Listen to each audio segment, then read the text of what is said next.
Welcome back to Afternoon Live. Of course, kids are excited about school ending, but a change in routine can be especially challenging for children with ADHD. Here with tips on how to make the transition from school to summer easier, we welcome back ADHD coach Sheila Henson. Hi, Sheila. Hello. Yeah, good to have you back. Good to be here. Yes, and such an important topic. Yeah, there's so many kids that suffer with ADHD, and adults too. But today we're talking about kids in that transition. Why is it so hard for kids to make a transition into summer when they have ADHD? Transitioning is part of the struggle with ADHD in general. It's part of the executive functioning that we can struggle with.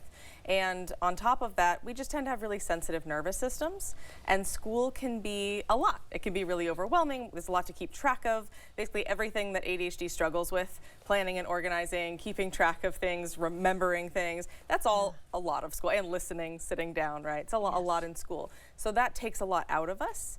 And by the end of the school year, there's a little bit of burnout. You know, kids can really experience that burnout from that constant hypervigilance. So transitioning out of that into something completely different can just be a little bit dysregulating. Yeah, and you'd think it'd be great because it's like freedom. I can just do whatever I want. I don't have to like be in the box of school. But yet that isn't necessarily the case. No, I mean, excitement is dysregulation too. So just having a lot of excitement about something can actually take us out of our frontal lobe and make executive functioning harder and things like that, Well, and as a parent, you have some great advice for people to help their kids, starting with their sleep routine, sleeping and waking the same time as school or similar? Not necessarily the same time as school, but the same time every day. Okay. So for a lot of ADHDers, we have a different sleep-wake cycle. Maybe it's a little bit later. That's really common. So a natural sleep-wake might be wake up at 10 or 11 and stay up later. But the important thing is actually consistency. So you make your summer schedule and then you stick to that. And that could be the kids wake up at 10 and, you know, whatever time you think that works for your family, but just keeping that consistent can help a lot with quality sleep, with emotional regulation, with energy, all those things. And for everyone. We all need to do that. It's hard. It's not so just kids. hard to follow, but it's true. It really does help. Okay, and you also say to be clear about going over your summer schedule beforehand. Yeah, I think it's really important that kids know what to expect, so and that they're part of the planning. So a lot of the issue with ADHD kids is that we really need a lot of autonomy, and at school we don't have a lot of control. Like, it's really, we have to do what other people tell us all day long, and then you come home and finally you get to have some choice.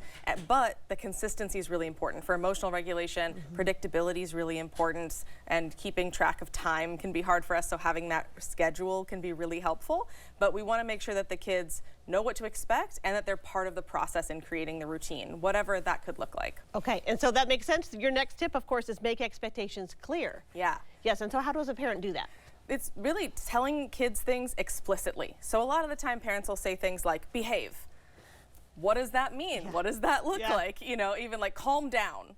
How do I do that? You know, things like that. So really taking the time to explain, this is what this looks like. Do you know what this means in this situation? Before we go into the store, okay, you're gonna stay next to me. We're gonna not touch anything. We're gonna make it very clear, have them repeat it back to you, and then go in. And the same thing for kind of everything. Make those expectations really clear and explicit. Yes, and you can have fun too. You talk about fun rituals. What are some that you suggest? Yeah, I think that some of that predictability, it doesn't have to be like, we're gonna sit down and do homework every night, right? It can be, for example, sit down and have chamomile tea before bed and everybody shares a pun or everybody tells a funny story. It could be that, you know, every morning when we wake up, we do a silly dance to get like our bodies moving and to get kind of regulated. You know, it could be anything like that, can still be a ritual or routine, but it doesn't have to be serious or structured. Yeah, that's a great distinction to make because people do think of rituals as being serious, but yeah, that's even more fun.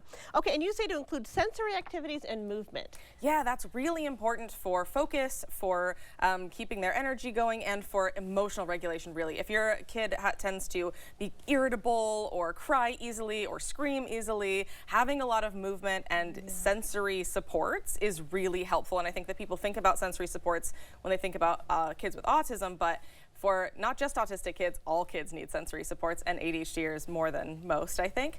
And so for ADHD sensory supports, having things like splashing with water, picking up heavy things, bear hugs, wrapping them in burritos, you know, with a soft blanket or something like that. All those kind of sensory supports are really emotionally regulating. Okay, and with summer, of course, we have to talk about the elephant in the room, screen time. Screen time. What do you do about screen time? It's particularly difficult with kids with ADHD. Yeah, it really is. ADHD kids are very sensory seeking, and so they're looking for that stimulation that they're getting from the screens, and they can become dysregulated when you take that away. So that's something, transitioning off of screens is something to be, mindful of and gentle with. And we don't want to have too much screen time because they can get too focused in on that. They can lose their boredom tolerance. We really need to, with ADHD, build tolerance to boredom, build in skills to entertain themselves and find things to do. And screens can be really valuable. I mean, number one, giving parents a break. Let's be real, like parents need that.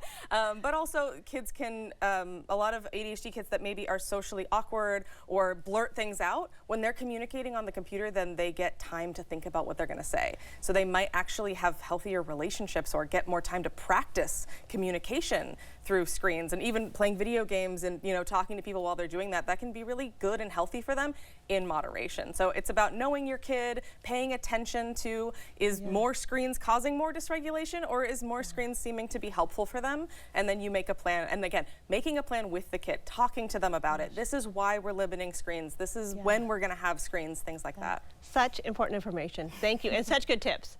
I appreciate you being here. Yeah, thank you so much for having me. All right. We'll have more information about Sheila and her coaching services on KATU.com, and we'll be right back with more Afternoon Live right after this.